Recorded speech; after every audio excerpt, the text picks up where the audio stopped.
Hello, everybody. My name is Andrew Brokos. I am the guy behind the Thinking Poker blog. I'm one of the guys behind the Thinking Poker podcast.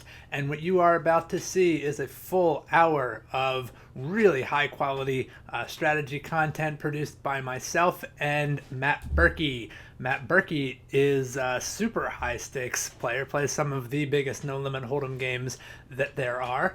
Really, really talented player, smart guy, super nice guy. I think there's a lot to learn from him. Hopefully you'll learn a few things from me as well. Among other things, Matt Berkey is behind the Solve4Y Academy. So if you're interested in learning more from Matt Berkey, solve4y.xyz, and you can find out some more about that.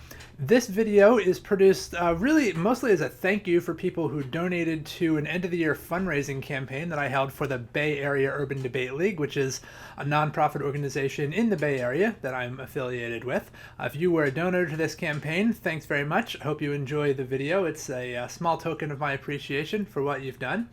If you were not a donor to the league during the campaign, maybe you didn't know about it, maybe you didn't have the cash on hand at the time, no problem. Watch the video, enjoy the video, and I hope that at the end of the video you'll consider making a donation. Whatever you feel like the video was worth to you, you can go to baudl.org/donate and make a contribution. So, quick note about the video that's coming up. We recorded this in person. Matt Berkey and I were together at Matt Berkey's house. And he has dogs, or there are dogs at the house. One of those, I suppose, is his. And they interrupted us a little bit. So you'll hear a bit of them in the background, and there's one or two spots. Hopefully it's not too jarring, but I edited out some some barking. I think that's about it. Yeah, this is just, I learned a lot from this, and I think you guys are going to agree with me that Matt is just a really smart poker player, and I think you're going to enjoy learning from him and hopefully from me as well.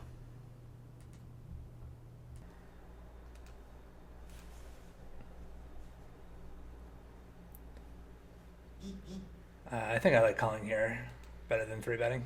Yeah. I personally... Even folding wouldn't be awful. Oh, folding hurts my soul. Yeah, I don't like the playability of these types of hands post in an inflated pot, versus like a single raise pot. I just think we have like a lot more options. Check raising now. Well, I guess we're not really check raising much when we 3-bet, but even still, it's just like everything gets escalated very quickly. By 3-betting. Yeah. Yeah, and I think this is one, especially against that cutoff opener, it's one of those, when you 3-bet, a lot of his dominated hands fold. Like King 10 is folding. Yeah. I guess Queen Jack suited sees it, but, you're dominated, I think, more often than you dominate when you 3-bet. And when you flat, it's a little more mixed. Yeah, for sure. It's also just like torture on these types of boards. Yeah, I think for a while I just did I don't call from the small blind thing. Yeah, that's fair. And I was just trying to be the aggressive. I've actually been doing a lot of small blind analysis, more towards tournament play. But I think specifically because of its what's the fancy word all you studious people use? Defense. What the hell is it called? They have some sort of wow, I'm so embarrassed I can't think of this term because it just discredits everything I'm about to say.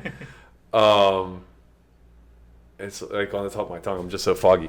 But basically because they have money invested, but it's lesser than the big blind, they have a certain amount of defense frequency, I guess. No, that's not what I'm looking for. Loss aversion or something, or they feel invested in the pot. Yeah, man, I wish I could just tell you the word because you'd be like, yeah, exactly. But anyway, that's what words are for. Yeah, right, of course. But yeah, it's kind of a weird metric because of the opening sizes that people are choosing being so small. We've obviously found, and again, this is something very sad about, that defending your big blind insanely wide is just a must, especially in tournament play.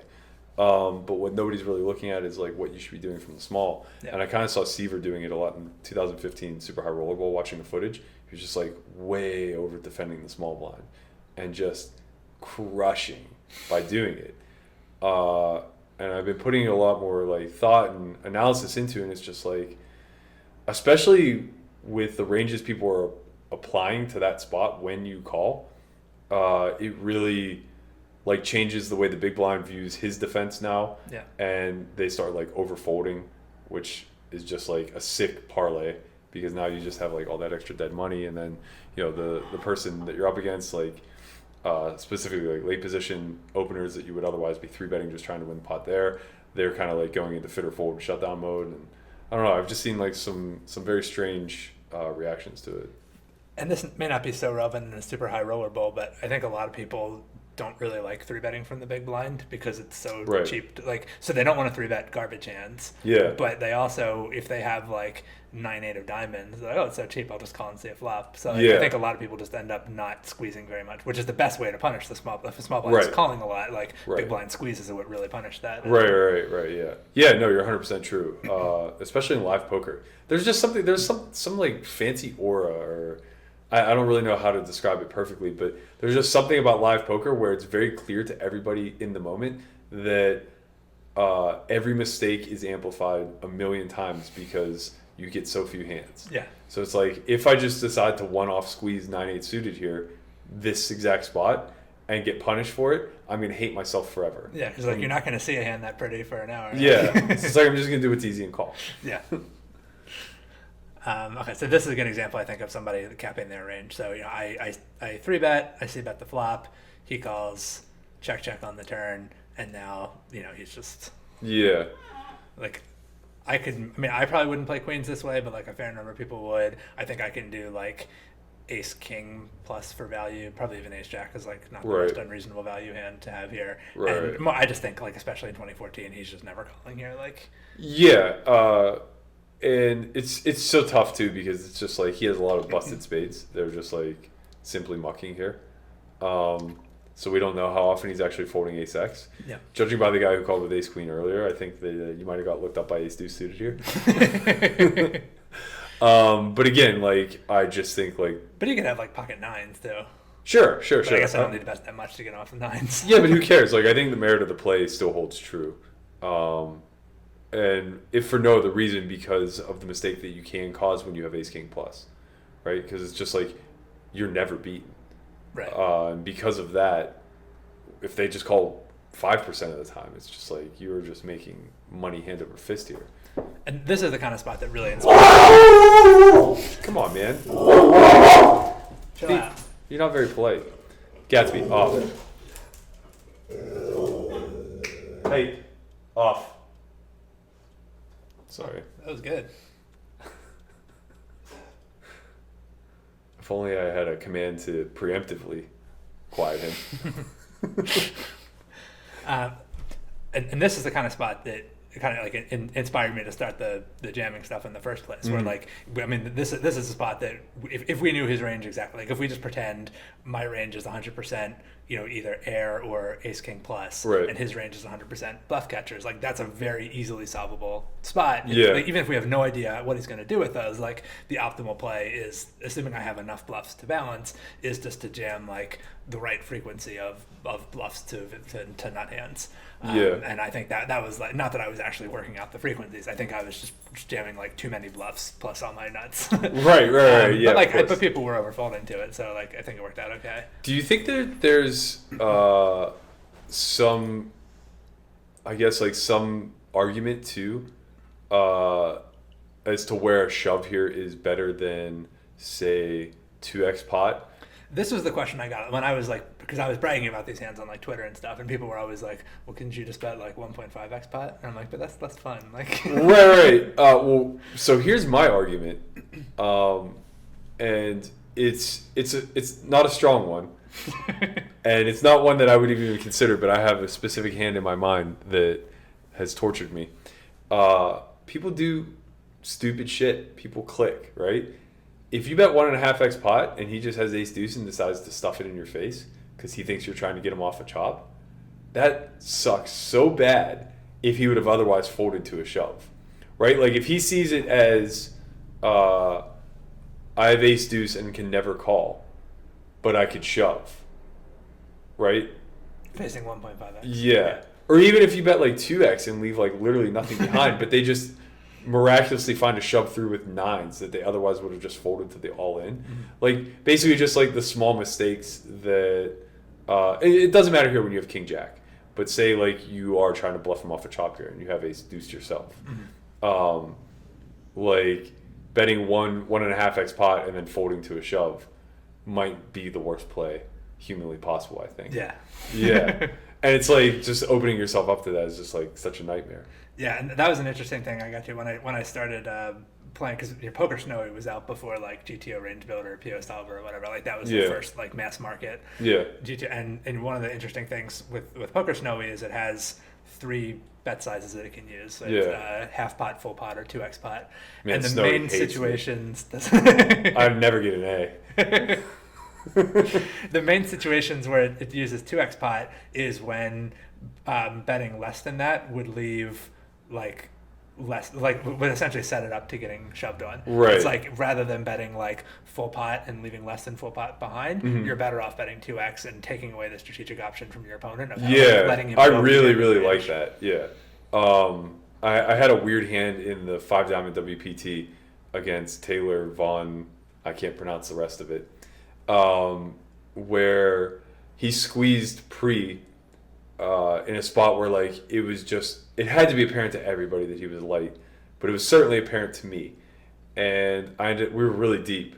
I ended up defending with Jack 9 suited, and the flop came like Queen 4-4, 2 of my suit, and I check call. Turn is an offsuit king. I check, he checks back, and the river's a 9. And I thought that he was really capped. I mean, obviously he has like kings full, queens full, but I thought he was light to begin with. And my fear was that if I checked, we had like maybe pot and a third behind. My fear was that if I checked, I opened him up to shoving, and I just wasn't going to have the gall to call with the 9 here. And I didn't want to make that mistake. So what I did instead was I bet like a little under 2/3 his stack, and he shoved. And I tanked for 6 minutes. And it was during the re-entry period, but it was for my tournament. I mean, it was effectively for my tournament life. I would have had like 1 blind or something like that. I tanked forever, and it's just like, he can only do this. I don't even think he can do this with aces, because it's like I just have Jack 10 suited. It's insane. And I level myself into a fold, and he tables 5-6 of clubs for no pair, no draw the whole time. And it's just like, oh God, I did this to myself, and I deserve everything I got. Yeah. But it would have been the exact same result if I checked. The only difference is I would have saved 2/3 of his stack. And it was just like, it really opened my eyes to like how suicidal people are whenever they have their mind set on something. Yeah. Like there's just no way ranges were considered or anything else. It was just like, man, you know what would look really strong if I shove over top of this with 6 high. Well, and especially in tournaments, it puts you in such a nasty spot because you can't look only at the pot. I mean, I guess with a reentry a little bit you can. Yeah. But you're like, oh God, I'm getting like 7-1. I probably shouldn't be folding very much, but it's also like the last of my chips. It's 30 big blinds. Like there are like. It was heaps actually. If I folded, I had 20K remaining, and to re-enter was only getting 30K. Oh, so it's like it was really difficult to even look to from that perspective. Yeah. But it's like we're looking at like 130,000 chip pot or 150,000 chip pot, whatever. And like it pained me so bad to surrender it, and then he just tables it. It's like, oh God. Yeah, in tournaments, it really sucks to put yourself in that spot where your chip EV deviates so significantly from your dollar EV, and like you want to avoid spots where you have to make the like hero folds. Yeah, and it's only happened to me twice in my life. I'm sure that I've probably done it 1,000 times, and they've just correctly folded. It happened in PCA deep in the main event as well. Mark Ioli like found a shove through in a spot where like he just could never have it, and I had bottom pair in the nut flush draw that was still just bottom pair on the river in like a 3-bet pot, and it's just like I knew I was supposed to call, and I just didn't, and then he tables the ace queen high, and I just can never figure out how people fall into these things. Yeah. But like that's just the nature of the beast. It's like these guys are reasonably good players. Imagine what all the bad players are doing. They just like have a suicide mission. It kind of, there's the famous advice from Dan Harrington in one of the Harrington on Hold'em books. Is like, anytime a player goes all in, there's a 10% chance he's bluffing. Yeah, I remember that. Throw everything else aside, like there's always a chance he's bluffing if he's going all in. And honestly, like, I don't know that you can put a number to it, but it's definitely applicable. It's like, even in a zero equity bluff spot, or a spot where like you just can't fathom them possessing a bluff, you'll find one. Yeah. Right. There's so many bad hands in the deck, so many ways to get out bad hands. Yeah. If it's possible, like, they don't have to be doing it at a very high frequency. Right. Like, right. And I guess that kind of goes back to like what we were saying earlier too, where it's like, if you just give them the chance, this works for better or for worse, right? If you just give them the chance, sometimes they just like rest their palm on the mash button and find a way to do it. Okay, this one I think is just like, it's one of those like not quite strong enough to call, at least in my opinion, not quite strong enough to call. Maybe you disagree, but we can agree that you should be defending your button with it. How you choose to do that, it's indifferent to me. We're 200 blinds deep. This guy, I don't know, probably don't know anything about him, but I don't think he was a regular. Oh, hello. I think I like betting here better than checking. Yeah, I think if you don't have Queen Eight of Spades, the majority of your range is probably betting here. Yeah, I think this is one of the, like, 'cause the 8 really doesn't give me that much showdown value in a 3-bet pot with an ace on the board. But I think at the time I was like, oh, pair and flush draw, that's a like check for sure. This will be sneaky. Yeah, well, I mean, and it was. I think I probably should be overbetting the turn, given that I'm betting most of my flush draws on the flop. Yeah. Like, don't have very many flushes available, and then. Yeah, I really like that. I really like overbetting the turn. It looks, or it will appear a lot to him, that you're going to have a hand that was afraid on the flop that can now continue on the turn. So a hand like King Queen with the King of Spades, Kings Queens with a spade, whatever, where you're just trying to leverage board texture versus what appears to be like a relatively weak hand range. I could also see myself having some hands that like pocket tens or something, where I like thought I had a shred of showdown value on the flop, and then like once he's willing to check the turn, if I don't have a spade in my hand, I'm like, I just never winning this pot. Like, let's just. Oh right, so just being one and done and kind of overbetting. Right. There. Yeah, I like that too. That's a good way to balance it, probably. I have very few nut hands here, really. Right. Most of them are betting the flop. Right. And honestly, like that can be pretty good, because it's going to put him in a tough spot. What if he does have a hand like King Queen with the King of Spades? Right. And you overbet red tens. Most people are just going to default to trying to realize their equity and just calling. And now you just kind of got like a street and a half with a hand that didn't deserve anything. That's kind of cool. But yeah, I think I should be betting the flop. I should be betting bigger on the turn and like not ending up in a spot. Because like one of the advantages of betting the turn also is like it enables a bigger river bet. Which now, even overbetting the river, I'm still not getting anywhere near stacks. Right. Because I didn't build this pot. Yeah, and also overbetting the turn, it really it kind of turns his range a little bit face up. Not in the sense that you can peg him on a specific hand, but in the sense that once he defends there, he probably doesn't have a lot of hands that are looking to improve. He's looking to get the showdown and pick off bluffs. So you can. This is actually like kind of a fun line that I don't take often, but I think it's like interesting to do.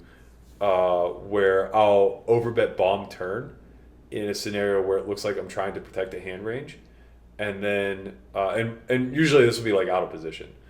So say rolls are reversed and we're out of position here, I would overbet bomb this turn. Sorry, let's say it was a clean 7. Let's say it was a 7 of hearts. I would overbet bomb turn, and when I get called and the spade rolls off on the river and now I've actually made my hand, I'll like block bet. And quite often it will just like induce a massive spaz. Yeah. Because like once they call, their defense range is just like so clear to be like at best a weak top pair, where they're just hoping to utilize position and show down now that they've shown the resistance to call an overbet. Yeah. And it's like they're this not will freeze them up if I. Yeah, and they're not going to go call to an overbet unless like they're just at the top, in which case it didn't matter what you did. Right. So yeah, just like finding those ways to kind of like manipulate their thought processes and give them that rope, I guess. Yeah. I've been on the wrong end of those a couple times where I was like, he underbet, okay, all in. Oh, I see what happened there. Yeah. He underbet it when the board texture changed. Perfect.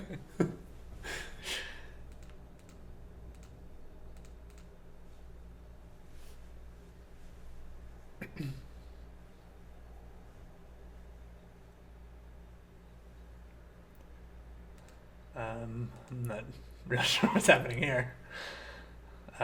You clicked it back? It looks like it, Oh, yeah. man, I love it. I don't know why yet, but I love it. Yeah, I mean, it's... You guys were like 150 bigs to start? No. Yeah, yeah, exactly. 150. Yeah, I mean, I think it's better than calling, but I don't know. I think I should have just folded. You have queen nine suited in position. I mean, I can't imagine you do anything wrong here. I kind of like the idea of taking initiative back. So this is something that we've been talking about. We kind of implemented it in the last academy that we ran, where we want to show a heightened focus on what people believe their edges to be, and help them understand that most of them are defaulted through function of the game, right? So like everybody puts a big emphasis on playing in position. Well, you all get equal position distributions, right? Same thing with hand distribution. I played better cards than my opponents. It's like, okay, well, they have the ability to do the same. Everybody gets the same hand distributions over a long period of time. And the unfair advantage that people possess is skill, but nobody can really quantify that. And where it really begins is with initiative, right? Initiative becomes an unfair advantage if you possess more of it than your opponent. Like, of course, initiative could be broken down in even distributions, but that relies on the opponent, right? Or the person playing the hand. Like, you decide if you want initiative or whatever. So, like, basically understanding that initiative in and of itself can be an unfair edge. Sometimes it is beneficial to, like, do weird shit like this. Because now all of a sudden you have things that are in your favor naturally, such as position, but you also use an unnatural advantage by having, like, a hand way outside your range with initiative moving forward. And I can't fathom, like, you know, when you say it's better than calling, like, yeah, I do kind of understand that a little bit, because when you call, you have to flop equity. Otherwise, like, you're just done. Right. You know? But when you maintain that initiative, it's like you can still set up lines where you're still uncapped, and that's all that matters. Well, so I guess the argument against that, because you're probably aware, like, initiative is sort of a dirty word for the more, like, game theory oriented Yeah, people. of course. So They hate initiative. They just want to give it up all the time. So, like, being the uncapped one, if he responds, and I mean, obviously this is a ginormous if. Yeah. You know, if he responds in an appropriate way, like, being uncapped, you're essentially, like, undercutting the value of that if you're also unbalanced. So, like, if I'm uncapped and that, like, I have 10% nuts and 90% bluffs, like, that's not difficult to play against. Sure. And obviously those spots are transparent when it's that egregious. I just don't think that that's... I think you're playing poorly if you're constructing that way. Right?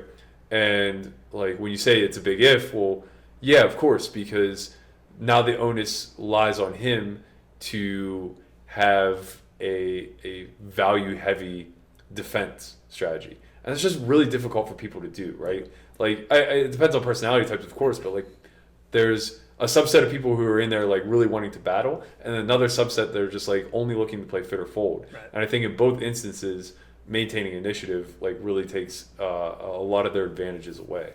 And I think that's part of what the 4-bet is meant to set up, is that, like, is kind of expecting that, especially... I don't remember if this guy was a random. I had like 132 hands or 332 hands. They're probably not, which makes us a little less good. But that, like, a lot of people, if they have like aces or kings or whatever, like, don't have it in them to click call. Yeah. Like, they're right. So like, I'm capping him more than I probably should be. Yeah, for sure. With the tiny 4-bet. Right, for sure. So I think I guess I did just check it back there, and I guess this is going to cap him even further if he checks to me again. Yeah. And that makes it real easy. Yeah. He just rivered the ace queen. Yeah. Yeah, it's like exactly that hand. Yeah, that's kind of what I think. Like, ace king, he's probably getting in pre. I can't see him. I mean, I guess he has like a fair number of combinations of ace queen if he's playing them all this way. But yeah, I don't know. I would have liked to have seen the line work that way, turn river rather than, flop turn rather than turn river. I agree. I think you do kind of remove the doubt of all the overpairs, which is kind of coincidental, because when that is the case, you should kind of maybe defend ace queen less often on the turn, because now you're a lot more weighted towards like ace queen, ace king yourself. Right. But it's just like, whatever. He has the top of his no pair range, and you seem to be full of shit.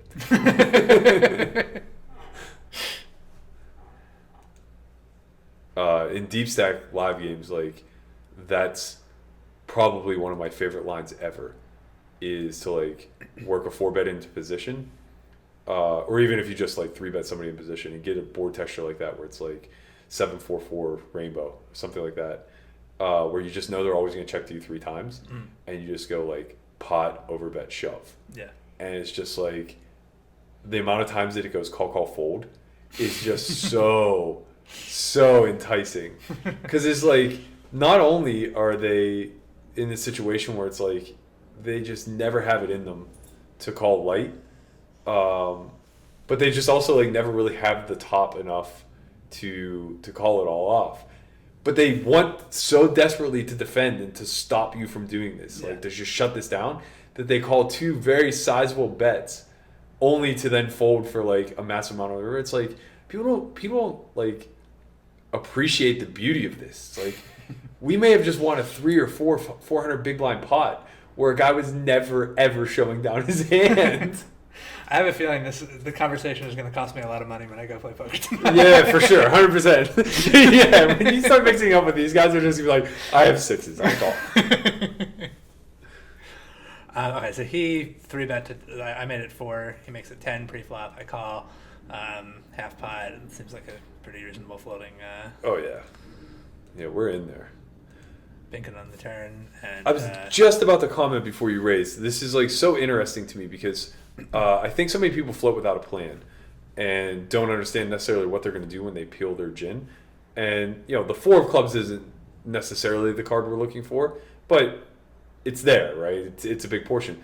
So how are we capitalizing on the fact that we've peeled our equity and this guy is still continuing? Like, I think most people, it's just like, well, when check to, I'm just going to bet. It's like, yeah, well, no shit. That's the best case scenario. But like when it goes bet on Jack 4, Deuce 4, 2 clubs, like what are we doing? And I really like the fact that you raise. I haven't really worked it out in my mind as to like, is it good, right? Because like if I'm in his shoes and I have 10s, I don't know what the hell I'm doing. I mean, and that's a good thing, right? Like you're putting him to a weird spot, but like I don't necessarily. I mean, I guess I wouldn't bet twice. Yeah, I mean, you're probably not betting 12 into 41 on the turn. Like I think part of this is just like I wouldn't do that with any hand. His shitty sizing. Yeah, so, like, for sure. I mean, I think like Ace King, Ace Queen is still in his range where he's trying to like keep him. I think that's a big part of my motivation for raising here is that like, he has some snap folds with hands that are ahead of me. Like right, so that's even more telling than 10s. If I have Ace King or Ace Queen, I'm definitely not bet folding. No, but I think he is. Like, yeah, sure. So like, I guess that kind of goes hand in hand with the overbets. What if he had made a normal sizing? What if he had bet like 27 here? Is there any justification in your mind for shoving? Yeah. I think that has to be best, right? Because like you just don't have any draws. And in his mind, of course, you don't have any 4s, but like, what do you have? People are just capable of clicking call with queens, kings, and aces, right? Mm-hmm. So if he has like a jack or worse, it's not going to be the most comfortable situation to just like snap you off. And then also, I think that there's kind of a meta aspect to this. In Zoom, it's not going to matter 1 iota, but in a normal game where you're playing with the same people, if you are making these plays, so say he makes a normal bet, you shove through, he calls with like queen jack, and even for extra needle's sake, let's say you river a king and beat him, that memory doesn't fade, right? And now the overbet spots that start presenting themselves to you begin to open up even more from a value standpoint, because like now you can kind of leverage it into you're the wild action guy and just start like situations where you just know a c-bet's getting through, you just bomb it, right? Where it's like it doesn't matter if you bet $8 or it doesn't matter if you bet 10% pot or 200% pot, like he's just almost certainly check folding. Bet 200% pot because it sets a standard, right? Like it lets them know that I can't just check and expect a 2/3 bet out of him, or whatever the case may be. And I think there's just like a lot of value in that, because I think people tend to shift their mindset the opposite way, where it's like, oh, I know a c-bet's getting through 100% of the time, so I'm either going to check or I'm going to bet like the smallest amount possible so that I can bluff super cheaply. But I don't think like the functionality of that really serves as much of a purpose as like keeping people on their heels, where it's like, what the hell is this guy doing? Yeah. Like, why is he? I got him now. I'm just gonna check, and he's gonna bet 2x pot. And it's like, then all of a sudden, like you have a convoluted board, and they're like, oh man, finally flopped the nuts. He'll never see it with this 8-6 suited. He checked back. God damn it. You know what I mean? So it's like you kind of like force the narrative of pulling the puppet strings and making them do exactly what you want them to do. Yeah, and just letting them let you drive, like getting them to check you more often. And like I think the way you tend to put it is like having the action revolve around you. Yeah, for sure. Everything goes through me is one of your right. Yeah. Right, because now they're just always reacting. And then, that's only about a pot size shove, really. And he was having none of it. Just had it. Oh, he had the 4. Yeah, that's why. He So 3-bet that's the 6-4 why he off. bet $12. Okay. He 3-bet the 6-4 off. So Well, that was where that went. so the 4 of clubs was not gin.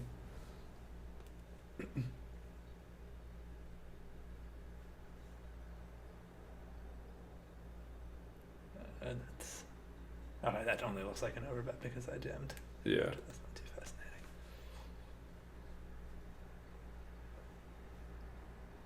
Man, you got some stacks on these things. That's the great thing about Zoom is, because I'm putting in like a 10-hour MTT session, Yeah. and I'm just like running up Yeah. this on the side. Yeah, it's pretty sick.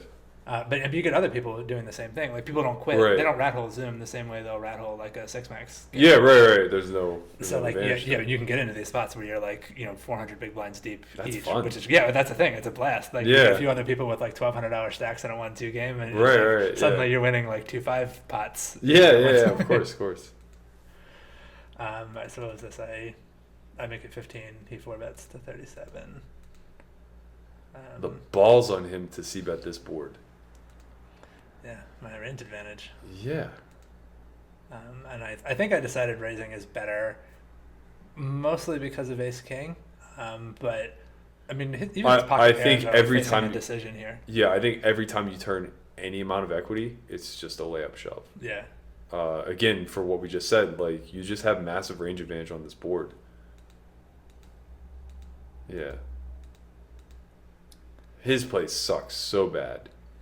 And I can almost assure you that he like was getting tricky with a hand like 6-7 suited pre, and then flopped a hand that hits a disadvantageous board and doesn't recognize that like he needs to account for the rest of his range. Right. Like the reason, like not that there is really a reason to do that with 7-6, but like if you are, it helps that you have a hand on a board like this one. Yeah, right. But when you don't smash it, you need to protect the fact that's that what you I have mean. that. Yeah, that's what I mean. Like you need to be willing to go with it because like being capable of having that hand on that board is like the one advantage of absolutely playing it that way. I thought he was going to get involved and we would have a deep stacked pot. Oh, that would have been real fun. Okay, so especially if it would have been overbet jamming river. So here's one where I took the lead again. So I bet the flop. He makes a tiny raise, which I think, especially from like a random guy with not a full stack, is just going to be like either I don't believe you or see where I'm at sort of thing. And I think on the turn he's probably not betting that often, or I don't want to let him completely check behind agree anyway. Yeah. He decides again that he wants to min raise. What a card! Oh, what a card indeed. That's interesting. Man, I don't understand the mechanics of people in this sense. Like, I guess the small raise functions in the sense that when you have aces, you can't just get it in. But I feel like if you're raising this flop, I mean, I guess like your SPR is like pretty deep. Like the hand that he has, right? He's not doing it specifically to drill a gutty. Obviously, that's helpful. He's doing it just so that like when he peels backdoor equity, he's going to maintain a lot of fold equity against the lighter portion of your range. But I guess like the way he's constructing the pot is, how could he ever put enough pressure on you turn and river to like fold nines? Yeah.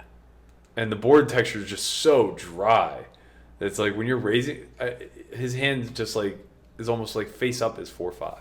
And granted, that's not what he has, but like there aren't too many other hands. Yeah, I mean, I think he's just knocked Just out clicking poker. buttons. Like, Yeah, sure.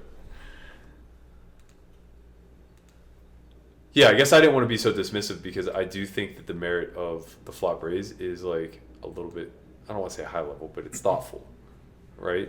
But it's just like, I don't think it was taken much far beyond that. Yeah, I think if he wants to raise, he probably wants to raise a little larger, but I don't think that particular hand he had is a very good raising hand. No, yeah, completely agree. He has like one of his best calling candidates.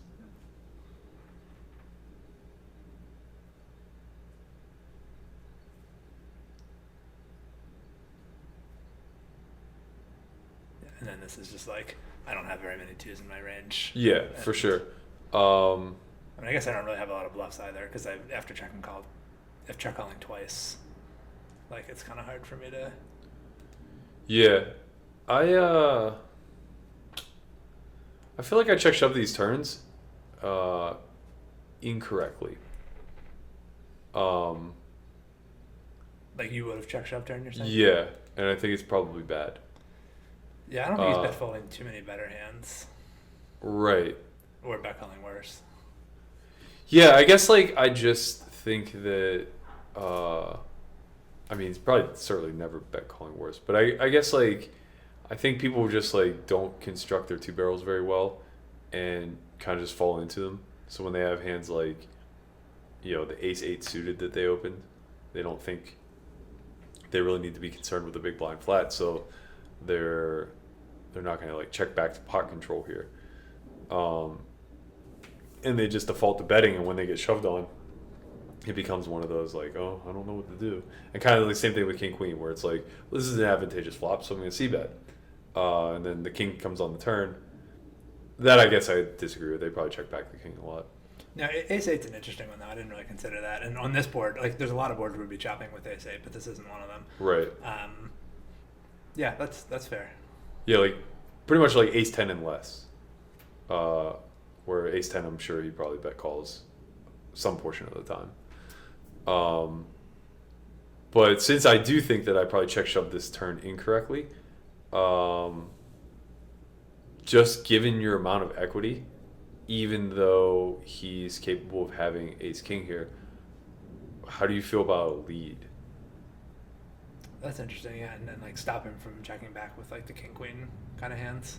Yeah, so like you kind of accrue a little bit of value there when he decides to just like think you're full of shit, but you can also defend if you end up inducing him to just. It's basically just a question of, are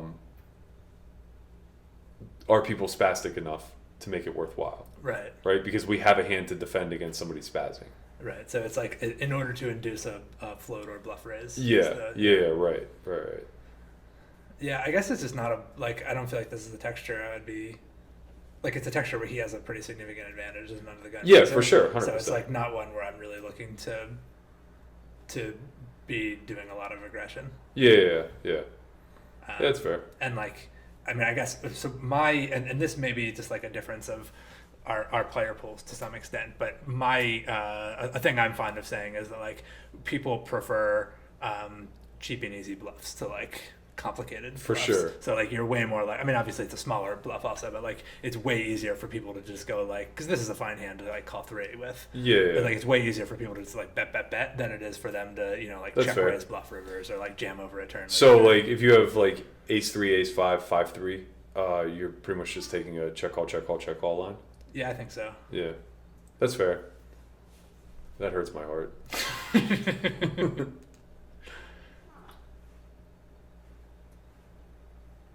And I just don't trust. I mean, maybe he's gonna go for it with like. I mean, there's really no reason he shouldn't go for it with like ace king, but I just don't trust. Like, I think people are too like passive and whatever. I just wanted to make sure the money got in there if he has ace king, and you know if he has like or even like ace queen, ace jack that he could hero with. Yeah, I think that's fair. Yeah, I think like ace jack, he's definitely not going for it on the river. Right. Even though he maybe should sure. like.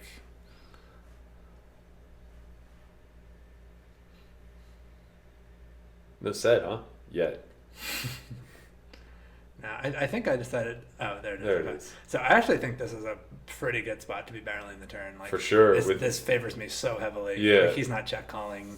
Jack 10 definitely 5-6. Like the only thing I can kind of understand your logic behind checking back is it's tough on these two-tone boards. Or he just always puts you on a flush draw. Yeah. So like I find myself struggling with this. It's different like when you're the pre-flop aggressor, but often say that you're the opener with threes here and you get called, and he check calls you on 9-8 deuce. Having threes is obviously a bad candidate. You're not going to be barreling off, but on drier board textures, like say like 9 deuce 4-2 hearts, something like that, where they're just defending multiple streets with everything that they check called one, and it becomes like really difficult to then like continue to barrel, because even when they just have a flush draw, it's very like convoluted as to how often you're supposed to trip. It's a little different when you have threes because you have showdown value, but like, you know, say you have a hand like ace high or whatever. I find that I've started delay c-betting instead because I'm more crisp on my turn and river bluffs than I would be if I have to just go bet blindly and then just get looked up by top pair some portion of the time and have a busted flush draw fold otherwise. Yeah, I think nowadays this probably is not a flop bet I would make, but if I did do it, it would be like a pretty exploitive thing, in which case I would certainly want to follow through on this turn. I think this is kind of butchered and I just get bailed out by the river, and then I do think once I check the turn I'm very capped. Like threes is kind of the only nutty hand I can have. Yeah, for sure. I think he just didn't have anything and didn't want to. Probably true. Didn't want to tangle. I think he is a little protected when he check calls flop, in the sense that he could have like a pair and a 10, and that kind of puts you in a tough spot. So like 8, 10, 9, 10. I just mean it's like when he folds the river. Like, But I think it's a pretty good spot to overbet because I have so few nuts. Yeah, for sure. And so many bluffs of it. For sure. It's like.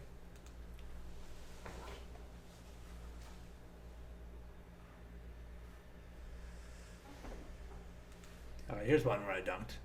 Okay. I think this is a lot of my donks tend to be hands that I think like have some interest in continuing, but are not strong enough to check call or check raise. Like that's for the bluffs anyway. Like, that's how I play PLO. That's often how I choose them. Yeah, that's how I try to choose my hands in PLO, where it's like I have a lot of equity if I can see a turn, but it's not strong enough to like really check call or check raise. Right. It's like if he raises, I don't mind folding it. Like it's just. Yeah, of course.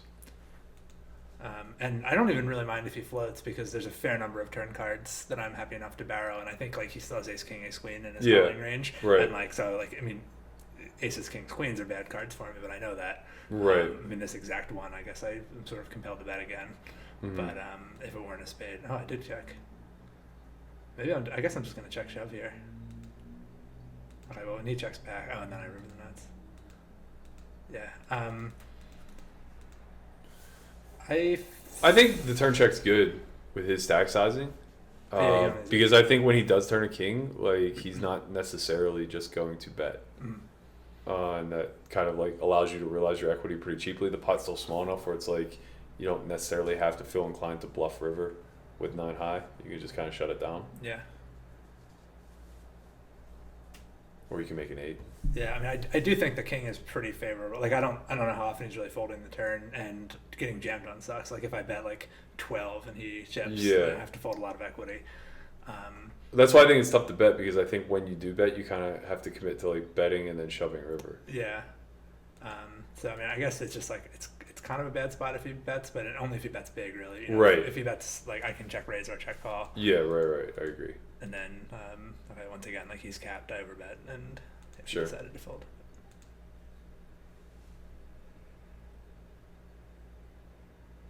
I don't think that's very good against an under the gun open. I don't know if I really. I've got him folded to 3 bets 100%, but that's just 1 out of 1. Yeah, I think this is just not good.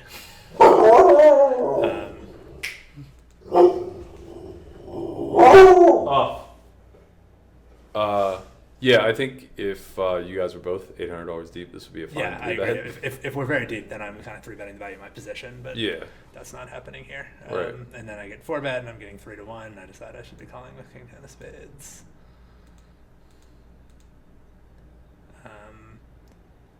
think betting This is here is pretty interesting. good. I think he's doesn't have very many strong hands after he checks back flop. Right, so this is interesting to me. So like, this is kind of like a particular spot that I've been thinking about a lot lately, where we're 2 or 3 SPR and we turn, or we get to the turn through passive action and hold a big draw. What's our plan when we bet and get called, right? Like, is it just to bet and then blindly rip river? Because I've been seeing a lot of people doing this against me, where on range disadvantaged boards, I'll have it. So going back to like the hand where I said that guy probably got out of line with 7-6 or something like that. I've been doing this a lot where I have like a hand like 10-9 suited and it comes like 10-8-6, 2 clubs, and I have like 10-9 hearts. I'm not auto c betting there. Like I'm checking back, particularly against capable opponents, and what I'm finding is that they're like blasting off turn with their draws, and then some mix between like shutting down river and going for it fully. And I think it's interesting because in the past I would just default to betting here as well, and then missing, and then giving up river, Yeah. right? And I guess I'm kind of like wondering, in this instance, we can have Jack 10 suited, so like, where he really can't. So I think just like betting and shoving is totally fine. But maybe just shoving turn is best. I think that's what I did. Yeah. And looking at it now, that's what I want to do. Yeah. So that's like kind of what I'm talking myself into too. Is like, if I'm going to bet here and we're 2 SPR, why not just all in so I don't have to concern myself with him calling with 10s? Yeah. Yeah, it's another one of those, like we were saying with the poker snowy thing, like don't bet and give him the opportunity to jam on you. Yeah, right. Let's see if I actually, no.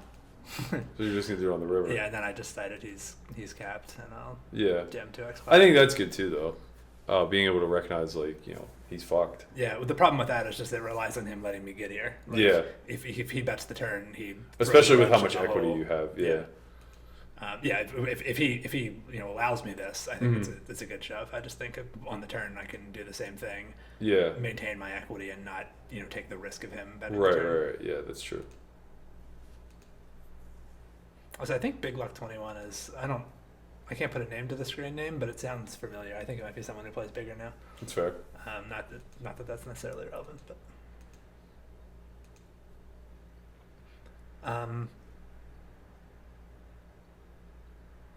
I think this is a fine, like, you don't want him to check back. He'll call with worse. Yeah. Man, I don't know what I tend to do in these. I do funky stuff in these board textures for sure. I'm not sure if I lead or check raise though. I'm just trying to think of my range as a whole, like what I would do with draws in 9x. I think leading's good. I'd like it a lot better if you had like Queen 5 of clubs. Yeah, I can see that. Nice when he just calls and gives up. I think he has a lot of floats on the flop. I mean, he's not. Yeah. With his pairs, I don't really expect him to bet the turn very much. Right. Although some of them are smaller. Like if he has like 8s, he probably wants to bet the turn. Mm. If he has like kings, he probably doesn't. But yeah, I mean, I think he has enough nothing here combined with like the times that he wants to bet 8s or something. Like I think we see a pretty high. I kind of like overbetting turn, to sort of protect the times that you were leading a draw, even though you may not be inclined to really overbet turn with diamonds here. But also just like analyzing his hand range being mostly comprised of like ace high and pairs. Yeah. Where it's like he's going to feel inclined on some level to defend the stronger portions of those. Mm. So like it sucks for us when he has the ace of diamonds. But and maybe it doesn't even, like maybe he could just very easily give us like, king 10 of diamonds or whatever. Yeah, so I don't think diamonds would be my overbetting. I think I'd be more polarized than that. Like my overbets would be like 7-6 or something else that's just like has very little equity. Because I think the problem with overbetting diamonds is just that when you run into full houses, like which is going to happen more often if you overbet, like his continuing range. Yeah, I guess I was thinking of it the opposite, where I just don't think he has many 9s or 5s, and maybe that's not a fair. Yeah, I mean he's a button opener. Yeah, that's not a fair thing to say because he opened the button. But if we discredit his 9s and 5s, he's going to have a reasonable range that is put to a tough decision, and when he calls, we should still have equity. But like, I think you're right. Like, I think he does have more 9x and 5x being a button open. Maybe on a different board texture, like 2-2-3-3. Yeah. Would be a lot more interesting. And then I go for the overbet. Man, the overbet's so boring when it's only like $25. Yeah, exactly. Just trying to find a good one to finish on.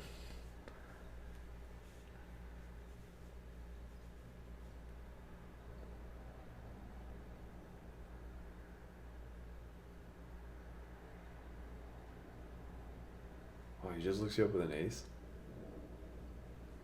Yeah. I mean, I'm not really finding that many 4s. Yeah, I guess. But like, what do you have the 3-barrel there? 7-6. Queen Jack of anything. Yeah, that's I mean, he check called the flop. Right. I really like starting with a big bet on the flop, knowing that he's going to continue a lot with an ace. Yeah, I definitely was expecting him to have ace X almost exclusively when he check calls the flop. I guess you're right there. Like, yeah, so like when I have a hand like 6s, I love leading for like 15 here, and just like starting the pace of the whole thing. Yeah. And then, when the ace turns, obviously I'm going to just shut down with 6s and try to realize when a non-4 non-paint card turns, I guess. We kind of just like have them, and you can just like choose a myriad of sizes between like all the way from like half pot to 2x pot, depending on like how thin you want to get for value versus like applying fold equity. I definitely wish I had bet bigger when the ace turns, because I think he has that. Like, I just not like I really have that many 4s that he has to be worried about. Like, he's not check folding. Like after check calling the flop, especially because it's a club. If it's an offsuit ace, I think there's an argument against where it's like you pull yourself so badly that it's gonna be difficult for an ace to just go call twice for 2 big bets. But yeah, with it being a club, like, and even if he should fold it, like people just they can't bring themselves to fold top pair after they check call the flop with no pair, return like the best card or just about the best card. Yeah, I mean that's like one of the biggest reasons why like I can't stand his check call, because it's just so face up. Right. And it's like the rest of this hand is just going to play not just in a capped manner, but like your 2 cards are exposed to me. It's like, what chance do you serve?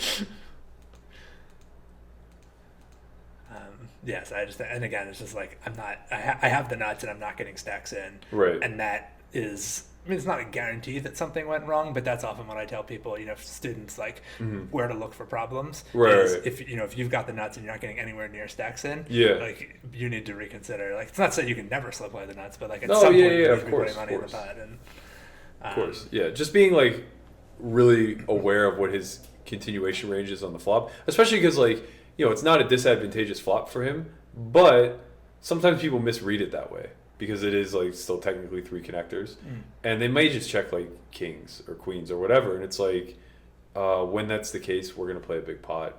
When he turns the ace, we're gonna play a big pot. Like when they do check call, it's like the only like one and dones really are when they have a weak ace high that turns 0 equity. Yeah. So like in this instance, when he turns a spade, we can't know that, but like there are a lot of turn cards that we can just like really be bloating this pot with. Yeah. The other thing about overbetting the river, like with this hand specifically, is I think as I become more polarized, he cares less and less about his kicker. Yeah, that's like, true. I mean, the overbetting reduces the value of his like ace queen or something, but it kind of ups the value of his ace 8, or at least like it stays neutral because it's like he's not worried about running into ace king anymore. Yeah, but I mean like, or ace 10, I guess is more plausible. Right, but like when you do have like ace 10 plus, it's no different than you having a set of 5s. I think he can have like I don't think I can overbet. Yeah, okay, I guess I see what you're saying. Like he still has his ace kings and ace queens intact. Right. I still think you can go for it. I think there are enough worse aces. Really? You think like Ace Jack specifically. If you have Ace Jack specifically, he only has two better aces, assuming he's not check calling with like two pair plus. yeah. And then Ace. He has Ace 6 and Ace 6 or Ace 9, Ace 6 or Ace 10 rather. That's worse. Yeah. That kind of has to call. Yeah, so that's just, but you're only 50-50 there. Like Ace King and Ace Queen versus, but and he's probably not playing Ace 6 offsuit. Right, yeah, So just the suited versions. so Right, like yeah, I see what you're saying. The smaller ones don't add up so quickly because he's only got the suited versions. Yeah, that's fair.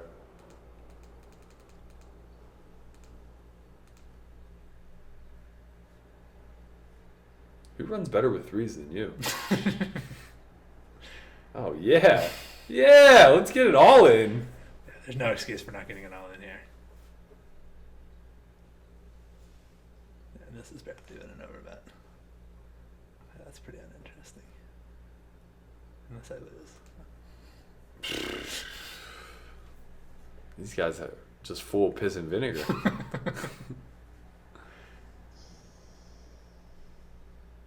This is like huge range advantage. I see here we haven't seen too many turnover bets, but I think this is a very good spot for it. Sure. And like the right hand. Yeah, for sure. As well. It's like because I mean I guess the kind of conundrum when you talk about bluffing before the river, it's hard to make a statement like draws are the best bluffing hands because if your opponent is going to call or fold, draws are the best bluffing hands. If he's going to raise or fold, draws are the worst bluffing hands. Right, so right. it can be kind of hard to decide. And this is one of those spots where like I think it's very hard for him to have a shoving hand here. It's basically like 7s, 9s, maybe Ace 9 or Ace 7. Right, like, right. There's not that many hands that he can, You could just like rip Ace X of diamonds as well, but like that's why your hand choice is so okay, right? Yeah. Like so it's like draws. There's kind of like a caveat to that. It's like, well, when you have your worst draws, it becomes a lot better of a candidate because the equity is intact whenever he has his made portion of the range, and when he decides to shove, a lot of that can just be better draws. Yeah. So it's completely fine. And I just think it's like so hard for him to have the nutted, especially because like he may raise 9s or 7s on the flop anyway, so he doesn't even like have 100% of those. Yeah, it's just tough whenever he has like Queen Jack of diamonds, Jack 10 of diamonds, and like it's forced to defend there. You shouldn't change your mind on how non-nutted his range is, right? He's still like pretty capped. But like we have to be bluffing some frequency of the river, I think. Yeah, I feel fine about jamming rivers even if he calls the turnover because I think like you said Queen Jack or Queen 10 of diamonds. Yeah, so I think like non-paint rivers because I think it'd be different. I mean, sure, we're probably shoving like Ace King plus on like a rivered Queen or Jack, but it's kind of like a lot more sketchy than anything else. So and then that kind of eliminates like his logical drawing hands that could call, which are combo draws. Right. Yeah. I think jamming non-paint rivers has to be the plan. Because it's just, and there's going to be like Ace Queen or whatever. Like if you just like call the flop with Ace Queen, right, and then he decides to call the turn, like he still has a decision if you absolutely jam river. Maybe he calls with that. Like I'm not saying he definitely should or right. Fold it, but if we think we have some fold equity against Ace Queen, I want to put the pressure on it anyway. Yeah, if we think we have some fold equity against Ace Queen, we certainly have some fold equity against like Ace Deuce of diamonds that landed the river this way. Yeah. So 3-betting 10s out of the big blind. Probably just flopping a set and going, I don't know, for a check here.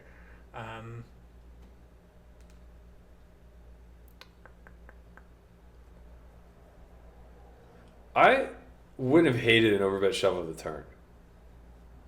Yeah. I know it looks like a scenario where like you can only get called by better, but I think it's like one of those like big leveling spots where like what do you do with King Queen on this turn? Right.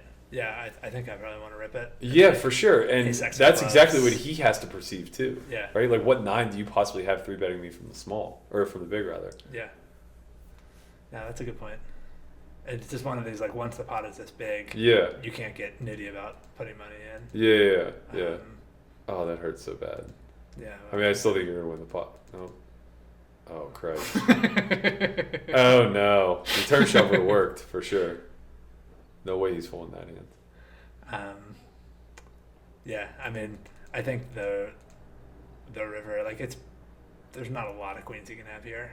Pocket queens. Agreed. I guess you can have like Queen Jack or Queen 10 although we're blocking queen 10 pretty hard. King queen maybe. Yeah, I guess he might not bet the turn with king queen.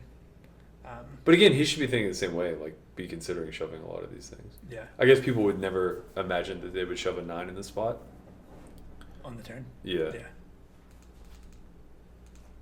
Yeah, it's kind of interesting. People have gotten better about it, but for the longest time, people were so bad about trying to bluff you off of chops, they just didn't do it. Like, yeah, it'd be like 5 on the board, and people would just be like, "Oh, you probably have a straight." Like, no, I probably don't. I had a guy check call me yesterday with the absolute stones. Like, it was a one-liner, but like, yeah, okay, we're going through like the motions, but I'm just like thinking to myself, like, it's so funny that you would just check call me here, but I could see getting in like 6 bets against the kid to your right, and potentially one of us not having it. It's just like this guy, that's just lost on this guy. Like, if he puts any money in this pot, he just always has it. So let's not waste our time and energy going through any sort of inducing or anything else. Like, just give me my half of the pot. So this one, he opens small blind. I call 10-9 off big. I think he's just check folding the flop a lot, especially in 8-8. Yeah. I think like a texture like this, I don't. It's so weird because like this texture seems like it should be good, but you block everything. Yeah, and I just think like he's either c betting or check folding. Yeah. I didn't really want him to check fold. I mean, arguably the same logic goes for like checking the turn. Also, I mean, now that there's 2 flush draws, that's out the there, thing. There's a lot more draws on the board. Yeah. And, you know, maybe I guess I look weaker after having that. That kind of sucks just because like you could have a 6. Yeah. But I like the overbet just to protect your bluffs. Like, I think that's the main function to be overbetting there, is the fact that like you're going to turn hearts a lot and just want to bet. Yeah. And trying to get him off ace high here for half pot isn't going to function. I think I can have way less than hearts. Like, I mean, sure. He just checked me like twice on a board like that. I mean, I would bet almost anything here. Yeah. Completely true. I guess I was thinking like your most logical candidates. Yeah. But yeah, I think there's just like there's not a lot of reason to check after he checks twice. Right, and also it's just like he may have pilled a 6. Yeah. So like give him a chance to lose it all. Yeah. Right, he's never check raising it. He's just gonna check call 2x pot. Oh, this is my kind of hand. I can't believe he checked. It hurts so bad. He just has it, doesn't he? So you're thinking turn I should be no. I mean, no. I'm thinking of it in a very exploitative manner. Just like the people in my player pool are folding ace jack to a 2-barrel here. Wow. Right? It's just like, I was talking to a kid the other day who was like considering coming to the academy. He plays 5'10" here locally, and he's just like, he's transitioning from online, and man, I just can't beat I can't shake that element out of him. And it's not my job to, like, he's just never gonna attend because like everything I say sounds so foreign. But we were talking about like the big game and stuff like that, and somehow we got on like out of position 3-bet pots. And I was like, yeah, like, you know, people are playing pretty fit or fold posts. Like, they're not getting out of line. We're like only 100 blinds deep, but you know, it's 100,000. It's $100,000. And he's like, so you're telling me that like if you 3-bet from the blinds and they call, and then you c-bet on a board like 8-4 deuce, they're not just shoving ace jack. And I'm like, no. What? He's like, they're at least calling, right? I'm like, no. They missed. No, they missed. They're done. Like, they've just arrived at the fact that they'll call pre with ace king and then float 1. And so now you have to shove a lot more on the turn. But like, no, nobody's. What the hell games are you playing in? You said you played here locally. Nobody's doing this. If this is what you think they're doing, you're doing it all wrong. And I think that's like where the conversation ended. Where he's just like, I can't do this. This guy doesn't know what he's talking about. Yeah, of course. It's like, sorry, but I don't have the chops for you. Yeah, so I just think like people have a certain expectation in the live realm, particularly, of when you bet twice here. They think they basically like split your range, right? Like, so you have like the top end on the flop that's ace queen, ace king plus, and then whenever you still continue on this turn, Well, now you had those weak suited hands that you opened, and it's going to be a lot of like 4-5 plus. Yeah. So they just like kind of overfold because they're guessing. Yeah, and I mean, again, like it is going to end up putting a lot more pressure on an ace than if I just like. I mean, I guess my thinking was like a lot of his nutted hands will bet the turn, and I can fold cheaply. Yeah, and then like if he checks back, he's capped, and I can overbet. But like, the problem is he's protected with his cap. Yeah, he's just he had it straight. Okay, so that makes it easy. I feel actually less bad saying that than if for he sure. just like snapped with ace jack or something.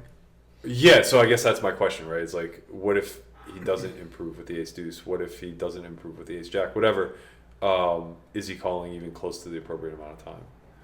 Because like your overbet is no different than your overbet looks the same as if you two barreled this board. It's still out of line in some regards, right? So like now you're still very nuts or air, and I'm sure you have some sixes here. Yeah. But he probably just doesn't care that often, Right. Or at least I wouldn't, right? Like if it's like what you said with the ace eight. If he has ace jack in this spot, well, his kicker almost goes up in value now because how many ace kings and ace queens are you going to show him? Even though you probably could. Yeah, I think it's pretty reasonable actually to overbet ace king on the river. Like, there's not too many hands like this that he improved for the most part. Like, if he can beat ace king, he's betting the turn. Yeah, and also it's just like one of those things where, well, I mean, he might just like have ace six or something along those lines, but it's kind of like one of those things where you put him in a position when you have him dominated to hero, or you just like lose a little bit more than you otherwise would by bet folding when he has it. Yeah. Right. So like when he has two pair plus, you would only lose 2/3 pot if that's the sizing you chose, but now you're going to lose a little bit more. But you're also going to gain a little bit more if he's calling at the same frequency with like his bluff catchers. Yeah. Well, thanks for doing this. Anytime. This was killer. I mean, I tend to think of these things, or the idea behind these things was that this is going to be like something I was doing to thank the various people who have donated to this organization. But obviously I've benefited a ton from getting to talk to you about this. So really, really appreciate that. Yeah, it's a lot of fun. Killer is the exact descriptive I would have used, only in a much more negative sense. Hand histories kill me slowly. Alrighty, hope you enjoyed that. Thanks once again to everyone who has already made a contribution to the Bay Area Urban Debate League. If you found the video helpful and have not made a contribution yet, it is not too late. You can go to baudl.org/donate and make your donation now, whatever you feel like this video was worth to. I would certainly appreciate it. And thanks the last time to Matt Berkey as well. Really excellent opportunity to talk to him. I hope that you all enjoyed it as much as I did.